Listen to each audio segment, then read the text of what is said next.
ఎన్నో కథలు రాసి అద్భుతమైన డైలాగులు పంపించిన పోసాని, అలాగే మంచి ఉన్నత కుటుంబం నుంచి వచ్చిన వల్లభనేని వంశీ, వీళ్ళు పంత, వీళ్ళు తీరు, వీళ్ళు మాట్లాడేది సిగ్గుపడే విధంగా, చిరాకు తెప్పించే విధంగా, అసహ్యించుకునే విధంగా జరిగినదంతా కూడా మనం చూసాం. ఇప్పుడు బ్రేకింగ్ న్యూస్ ఏంటంటే పోసానికి మరొకసారి బెయిలు. ఆయన ఇప్పటికే అప్రూవర్గా మాడిపోయాడు.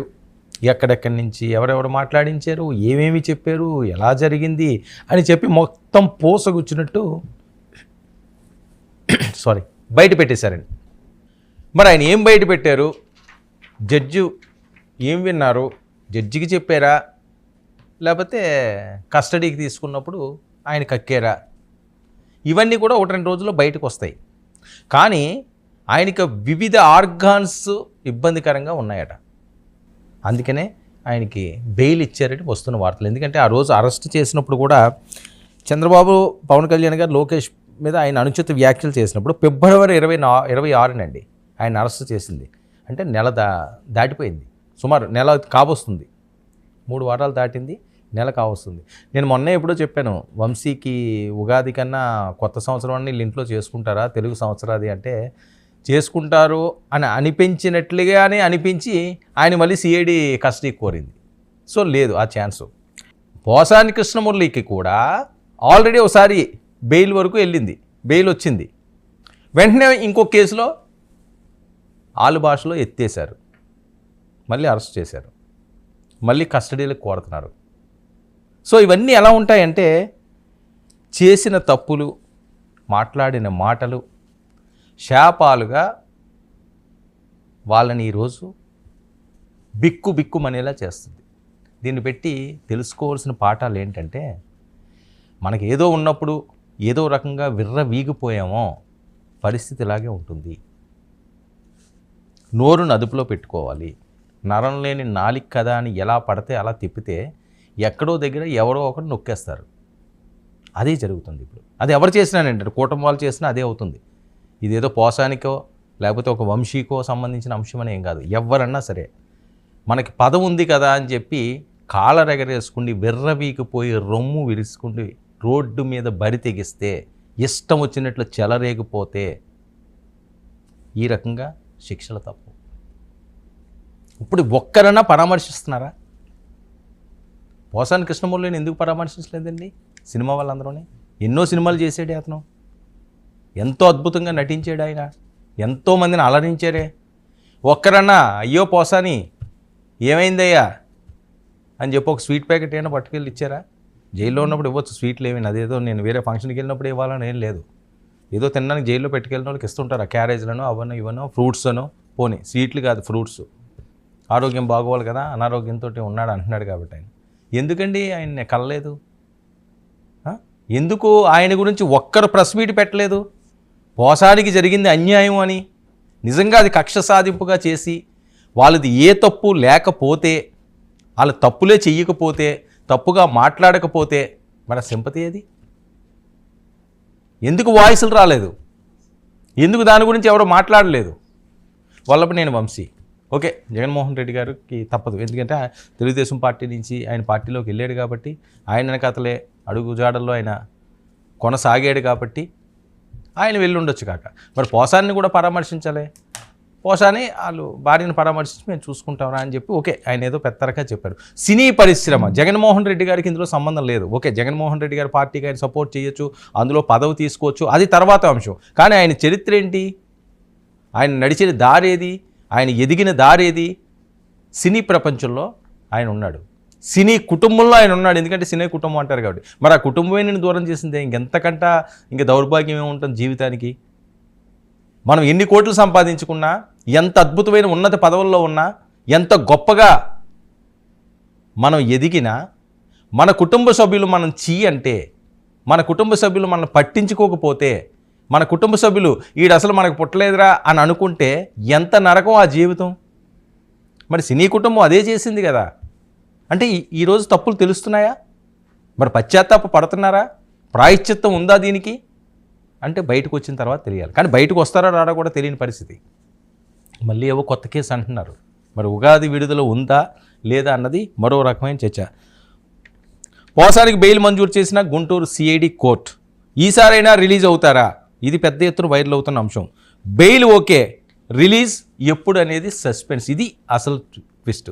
కోర్టు బెయిల్ ఇవ్వడం ఇస్తుంది, కానీ రిలీజ్ అవుతారా లేదా అన్నది మాత్రం ఎవరికి తెలియట్లేదు. ఎందుకంటే ఇది రెండోసారి కాబట్టి. మొదటిసారి అయితే బెయిల్ వస్తే రిలీజ్ అయిపోతారు ఈరోజు రేపు అన్నారు. సరే ఓకే, జరిగింది ఏదో జరిగింది. బెయిల్ అన్నది ఖచ్చితంగా కోర్టులు ఇవ్వాలి కాబట్టి, న్యాయస్థానాలు న్యాయపరంగానే వెళ్ళాలి కాబట్టి, బెయిల్ తీసుకునే హక్కు ఉంది కాబట్టి బెయిల్లో రావడంలో తప్పలేదు. కానీ మనిషి మారాలి ఎవరైనప్పటికీ కూడా. తప్పులు చేయడం అన్న సహజమండి, మానవ సహజం. తప్పు చేయని వాళ్ళు ఎక్కడ ఉంటారు ప్రపంచంలో. ఏదో రకంగా ఏదో సందర్భంలో ప్రతి ఒక్కరూ కూడా చిన్నదో పెద్దదో తప్పులైతే జరుగుతాయి, పొరపాట్లు అయితే జరుగుతాయి. కానీ దాన్ని సరిదిద్దుకున్నవాడు ఉత్తమ పౌరుడు అవుతాడు. తప్పు చేయడం ఎవరు తప్పు అని అనరు. చెయ్యకూడదు, ఓకే చేసేసారు అనుకుంటే దానికి ఎగ్జామ్షన్ ఇవ్వచ్చు. మారేడు అనుకుంటే, మారలేదు అంటే ఇంకా భగవంతుడే చూసుకోవాలి. ఇక పోసానికి బయటికి వచ్చే అవకాశం ఉందా అని చెప్పి ప్రశ్నలు, లేక మరో కేసులో మరో జైలుకి తరలిస్తారా? ఇది పెద్ద ప్రశ్న. పోసాని హెల్త్ కండిషన్ బాగాలేదు, ఇది తెలుస్తున్నది. పోసానిపై ఏపీలో 19 కేసులు నమోదు చేశారటండి. ఇంకా 2-3 నడుస్తున్నది, ఇంకా 16 ఉన్నాయి. అదే టెన్షన్ ఇప్పుడు ఆయనకి. ఇంక నేను బయటకు వస్తానా రానా అన్నది. సరే, అది అక్రమంగా పెట్టారా సక్రమంగా పెట్టారా అని కోర్టులు చూసుకుంటాయి. అక్రమంగా పెట్టినంత మాత్రాన కోర్టులు బెయిల్ ఇవ్వడం మానేవి కదా. 19 కేసులు అక్రమంగా పెడితే మరి 19 కేసుల్లోనే బెయిల్ ఈజీగానే వచ్చేస్తుంది. కానీ అక్రమంగా కాదు, సక్రమంగానే పెట్టారు అన్నట్టుగా పూర్తి ఎవిడెన్స్తో ఇస్తున్నారు అని. ఇక పీటీ వారెంట్లు జారీ కావడంతో పోసాని వేర్వేరు కోర్టులకు హాజరవుతుండడం కూడా మనం చూసాం. ఏ జిల్లా నుంచి అయినా పోలీసులు వచ్చి పీటీ వారెంట్తో పోసానిని మరోసారి అదుపులోకి తీసుకుంటారా లేదా? ఇది అందరూ కూడా ఎదురు చూస్తున్నది. ఎందుకంటే జనసేనులకి, టీడీపీ శ్రేణులకి, తెలుగు మహిళలకి, వీర మహిళలకి, తెలుగు తమ్ముళ్ళకి పోసాని పేరు ఎత్తితేనే నశానానికి ఎక్కేస్తుంది మంట. గుంటూరు కారం, పచ్చి కారం నోట్లో పోసినట్టు ఉంటుంది వాళ్ళకి. ఎందుకంటే ఆయన అన్న మాటలు వాళ్ళని అంత హట్ చేసే కాబట్టి. ఆయన బయటికి రావాలని కోరుకోరు. వాళ్ళకి ఇలాంటి వాళ్ళు సాఫ్ట్ కార్నర్ ఉన్నారని వాళ్ళు కోరుకోరు. సరే, కోరుకోకపోవడం అన్నది కూడా మంచి పద్ధతి కాదు. సరే, వాళ్ళ వెర్షన్ అలా ఉంటుంది. ఇక నెక్స్ట్ ఏ జైలుకి తీసుకెళ్తారన్న విషయంపై సర్వత్రా ఉత్కంఠ. ఈ బెయిల్ వస్తున్నదని ఆనందపడాలో, ఇక్కడి నుంచి మళ్ళీ ఎక్కడికి తీసుకెళ్ళిపోతారో, ఏదో కొద్ది అలవాటు పడ్డ ప్రయాణం ఉంటుంది, ఎవరో పరిచయం ఉండొచ్చు, మాట్లాడొచ్చు. ఇక్కడి నుంచి ఇంకో దానికి షిఫ్ట్ చేసేస్తుంటే అది ఎలా ఉంటుంది? ఇప్పుడు ట్రాన్స్ఫర్లు అయిపోతుంటారు అనుకోండి. ఒక దగ్గర ఒక 2-3 సంవత్సరాలు పనిచేస్తే ఒక కుటుంబంలాగా 10 మంది కలుస్తారు. ఏదో లంచ్కో డిన్నర్కో సరదాగా మాట్లాడుకోవడం, టీ తాగడమో, వాళ్ళకి ఏమైనా అలవాట్లు ఉంటే అదేదో చేయడం అవుతుంది. ఒక ఫ్యామిలీలా కలుస్తుంటారు. కానీ వారానికి ఒకసారి మారుస్తుంటే ఎవరో మన దగ్గర ఉండరు. ఓ కన్ఫ్యూజను, ఏంట్రా బాబు ఇది, ఇలా మొఖాలు పరిచయం అయ్యేసరికల్లా ఇంకో దగ్గరికి వెళ్ళిపోవాలి, ఇలా పరిచయం అయ్యేసరికి ఇంకో దగ్గరికి వెళ్ళిపోవాలి. అదే పరిస్థితి ఈరోజు ఉంది అని. అలాగే మరి ఇంకెన్ని తిప్పుతారు అన్నది. ఇక ఇప్పటికే కర్నూలు, గుంటూరు జైళ్ళకు తరలింపు. ప్రస్తుతం గుంటూరు జైల్లో రిమాండ్ ఖైదీగా ఉన్న పోసాని కృష్ణమురళి, పోసాని స్క్రిప్టు, ఫోటోలు ఎవరిచ్చారు, ఆయన స్క్రిప్ట్ ఎవరిచ్చారు, ఫోటోలు ఎవరిచ్చారు, ఏం మాట్లాడారు అన్న దాని మీద ఎంక్వైరీ చేశారు. ఈయన ఏదో చెప్పారు అని వస్తున్న వార్తలు. మరి అందులో ఎలాంటి వాళ్ళు ఉన్నారో. ఎందుకంటే ప్రతిదీ కూడా పార్టీలో ఎలా ఉంటుందంటే, జనసేన ఉందనుకోండి, ఆ చిన్న కార్యకర్త చేసిన పవన్ కళ్యాణ్ గారిని అంటారు. ఇప్పుడు పోసాని చేసిన జగన్మోహన్ రెడ్డి గారిని అంటారు. జగన్మోహన్ రెడ్డి గారికి అంత ఖాళీ ఉండదు. ఆయన ఏదో స్వస్థస్థాలతో రాసేసిన ఇలా తిట్టవయ్యా పోసాని అని చెప్పడు. ఆయన ఎవరితోటి పెద్దగా మాట్లాడే పరిస్థితి ఉండదు. ఆ కేడర్లో ఉన్న వాళ్ళు పెద్దవాళ్ళు ఎవరితోటి ఆయన మాట్లాడతారేమో, ఏమైనా ఆర్డర్లు ఇస్తారేమో తప్పించి ఎవరు పడితే వాళ్ళని తీసుకొచ్చి సీఎం స్థాయి వారు స్క్రిప్ట్ ఇస్తారంటే ఎవరు నమ్ముతారు? కానీ జరుగుతున్న ప్రచారం ఏంటి, జగన్మోహన్ రెడ్డి గారు స్క్రిప్ట్ ఇచ్చేసారని చెప్పారు. ఈ జగన్మోహన్ రెడ్డి గారు ఎందుకు ఇస్తారంటే, చంద్రబాబు నాయుడు గారు స్క్రిప్ట్ ఇచ్చి మాట్లాడమంటారు అధికార ప్రతినిధుల్ని. సో అవన్నీ కూడా ఏదో ఎవరికి నచ్చినట్టు వాళ్ళు మాట్లాడే పరిస్థితి. కానీ సరే, ఎవరో అయితే ఉంటారు, పెద్ద తలకాయలే ఉన్నాయన్నది జగన్ గారు అన్నది, అది తప్పుడు వార్త. ఇక ఫిలిం కార్పొరేషన్ చైర్మన్గా ఆయన పనిచేయడం మనం చూసాం. మరి అందులో ఏం ఉద్ధరించారో మనకు తెలియదు. ఫిల్మ్ కార్పొరేషన్ పేరుకే కానీ ఆయన ఏమి ఎక్కడ చేసినట్లేదు. ఇక రాజకీయ దురుద్దేశంతోనే పోసానిపై కేసులు అంటున్న వైఎస్ఆర్సీపీ శ్రేణులు. రాజకీయ దురుద్దేశంతోనే కేసులు పెడితే, నిజంగా ఇది నిజమో అనుకుంటే ఎందుకు ఆ సానుభూతి రాలేదు? ఎందుకు ఆయన పలకరించలేదు? ఎందుకు ఆయన గురించి ఎవరో మాట్లాడలేదు? ఒక ప్రెస్ మీట్ పెట్టి గొంతులు మాట్లాడతాయే. ఇప్పుడు చంద్రబాబు నాయుడు గారు అరెస్ట్ అయ్యారు, ఎన్ని గొంతులు పైకి లేచినాయి? జగన్మోహన్ రెడ్డి గారు అరెస్ట్ అయ్యారు, ఎన్ని గొంతులు పైకి లేచినాయి? చాలామంది మాట్లాడారు కదా. మరి పోసాన్ లాంటి వాళ్ళ కోసం ఎందుకు మాట్లాడట్లేదు, వంశీ లాంటి కోసం ఎందుకు మాట్లాడట్లేదు? సినిమా వాళ్ళు మాట్లాడాలి, నేను చెప్పేది అది. ఆ ఇండస్ట్రీ నుంచి వచ్చాడు కాబట్టి, అక్కడే పరిచయాలు ఎక్కువ ఉన్నాయి కాబట్టి. ఈయన జగన్మోహన్ రెడ్డి గారికి ఎప్పుడు వెళ్ళి సపోర్ట్ చేశాడు, ఎప్పుడు వచ్చాడు? ఆయన పీఆర్పీలో ఉండేవారు, తెలుగుదేశం పార్టీ సపోర్ట్ అనేవారు. ఇప్పుడు కదా ఆయన వచ్చింది. ఇంతకుముందు ప్రస్థానం అంతా ఏం పోయింది, ఏమైపోయింది? రిటైర్ అయిన తర్వాత వచ్చాడు ఆయన ఇందులోకి. ఇది పరిగణలోకి తీసుకోవాల్సిన అవసరం లేదు. ముందు నుంచి ఉన్న పరిచయాలన్నీ ఏమైపోయినాయి, అది కూడా ఆలోచించాలి కదా. ఇక పోలీసుల విచారణలో పోసాని మొత్తం కక్కేశారు అని. మరి ఏం కక్కారన్నది ఖచ్చితంగా తెలుస్తుంది. నెక్స్ట్ ఏ జైలుకి వెళ్ళాలన్నది కూడా ఆసక్తిగా మారుతుంది. ఇక వైసీపీలో హయాంలోనే రెచ్చిపోయిన పోసాని, అది అందరికీ తెలిసిన అంశమే. ఏ రకంగా మాట్లాడారో, ఎలా మాట్లాడారో అంతానే. ఇక చంద్రబాబు, పవన్, లోకేష్లపై అనుచిత వ్యాఖ్యలు. ఫిబ్రవరి 26న పోసాన్ని అరెస్ట్ చేసిన పోలీసులు. ఇక మరొక అంశం ఏంటంటే వల్లభనేని వంశీ. ఈ ఎపిసోడ్ ఎలా నడుస్తుంది, ఈ టెన్షన్లో ఉంటే వల్లభనేని వంశీకి కూడా మన బెయిల్ వచ్చినట్టే వచ్చింది. ఆయన ఇంక బయటకు వస్తున్నాడు అనుకునే టైంలోనే మళ్ళీ సిఐడి ఆయన కస్టడీకి తీసుకోవడం జరిగింది. వల్లభనేని వంశీ జైలు నుంచి బయటికి వచ్చేది ఎప్పుడు, ఇంక ఈయన దిగిపోతే ఇప్పుడు ఆయన స్టార్ట్ అయింది. ఇక వంశీ బెయిల్ ఇప్పట్లో వచ్చే అవకాశం లేదా అని జరుగుతున్న ప్రచారం. ఎందుకంటే 3 రోజుల సిఐడి కస్టడీకి కోర్టు అనుమతి ఇచ్చింది. ఈయనకి బెయిల్ వస్తున్నది, ఇంక అవుతుంది, అంతా సజావుగా సాగుతుందన్న టైంలో గన్నవరం టీడీపీ కార్యాలయంపై దాడి కేసులో సిఐడి కస్టడీ కోరింది వంశీని. అసలు కేసు ఇదండి. ఇంతకుముందు కేసు అంతా కూడా దీనికి సంబంధించింది కాదు, తెలుగుదేశం పార్టీకి సంబంధించింది కాదు, లేకపోతే కార్యాలయాల దాడి సంబంధించింది కాదు, లేకపోతే ఈ రకంగా ఆయన మాట్లాడిన మాటలు మళ్ళీ పదే అవి చెప్పుకోవడం ఎందుకు? జరిగిపోయినది ఇంక దాన్ని మళ్ళీ తవ్వుకోకూడదు. అలాంటి అంశాలన్నింటినీ కూడా ఆ మాటలు మాట్లాడించడమో, లేకపోతే వ్యక్తిగత హననం చేయడమో, భువనేశ్వరి గారు అన్న మాటలు దాని మీద ఏం కాదు. ఇప్పుడు మొదలైంది అసలు కేసు. ఇది చాలా గట్టిగా బిగిస్తున్నారు అని. ఇక పోలీసుల కస్టడీలో వంశీ ఈయన అన్ని నిజాలు చెప్పేశాడని. ఎందుకంటే వీళ్ళకి అవసరం లేదు కదా, ఎక్కడో ఏదో మూలాలు ఉంటాయండి దీనికి. ఆ తెలుగుదేశం పార్టీ వాళ్ళన్నా, లేకపోతే ఇంకొకరన్నా మెప్పు పొందడానికో, లేకపోతే ఏదో పదవులు ఆశించడానికో ఏదో లేకుండా ఎందుకు ఫ్రీగా మాట్లాడతారు, ఎందుకు సరదాగా మాట్లాడతారు? టైంపాస్కి ఇలాంటి బూతులు మాట్లాడరు కదా, టైంపాస్కి వేరే అంశాలు చర్చించరు కదా, రెచ్చిపోయి ఇలాగా రోడ్డు ఎక్కరు కదా, ఏదో ఉంటుంది.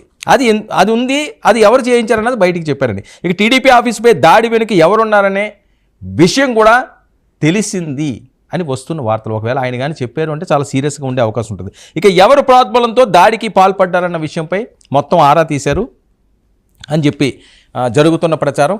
ఏదైనప్పటికీ కూడా ఒక పక్క పోసాని, మరో పక్క వంశీ, వీళ్ళిద్దరికీ బెయిల్ వచ్చినట్టే వస్తున్నాయి, పోయినట్టే పోతున్నాయి. ఇదిగో వచ్చిందని ఆనందం పడేలోపు మళ్ళీ ఎత్తేస్తున్నారు. సో మరి ఇది ఎలా, ఎంతకాలం?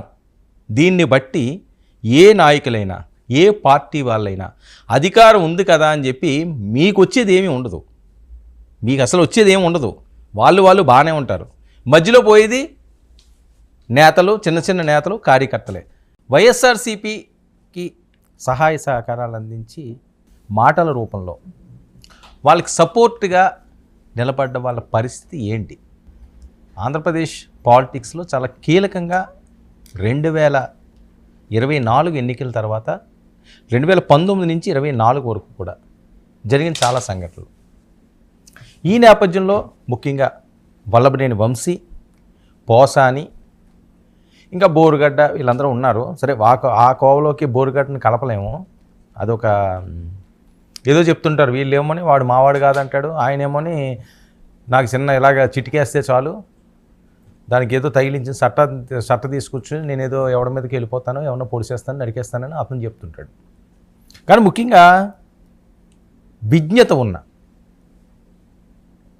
వేరే వాళ్ళ పరిస్థితి వేరు. ఎన్నో కథలు రాసి అద్భుతమైన డైలాగులు పంపించిన పోసాని, అలాగే మంచి ఉన్నత కుటుంబం నుంచి వచ్చిన వల్లభనేని వంశీ, వీళ్ళు పంత, వీళ్ళు తీరు, వీళ్ళు మాట్లాడేది సిగ్గుపడే విధంగా, చిరాకు తెప్పించే విధంగా, అసహ్యించుకునే విధంగా జరిగినదంతా కూడా మనం చూసాం. ఇప్పుడు బ్రేకింగ్ న్యూస్ ఏంటంటే పోసానికి మరొకసారి బెయిలు. ఆయన ఇప్పటికే అప్రూవర్గా మాడిపోయాడు. ఎక్కడెక్కడి నుంచి ఎవరెవరు మాట్లాడించారు, ఏమేమి చెప్పారు, ఎలా జరిగింది అని చెప్పి మొత్తం పోసగుచ్చినట్టు బయట పెట్టేశారండి. మరి ఆయన ఏం బయట పెట్టారు, జడ్జి ఏం విన్నారు, జడ్జికి చెప్పారా, లేకపోతే కస్టడీకి తీసుకున్నప్పుడు ఆయన కక్కారా, ఇవన్నీ కూడా 1-2 రోజుల్లో బయటకు వస్తాయి. కానీ ఆయనకి వివిధ ఆర్గాన్స్ ఇబ్బందికరంగా ఉన్నాయట. అందుకనే ఆయనకి బెయిల్ ఇచ్చారని వస్తున్న వార్తలు. ఎందుకంటే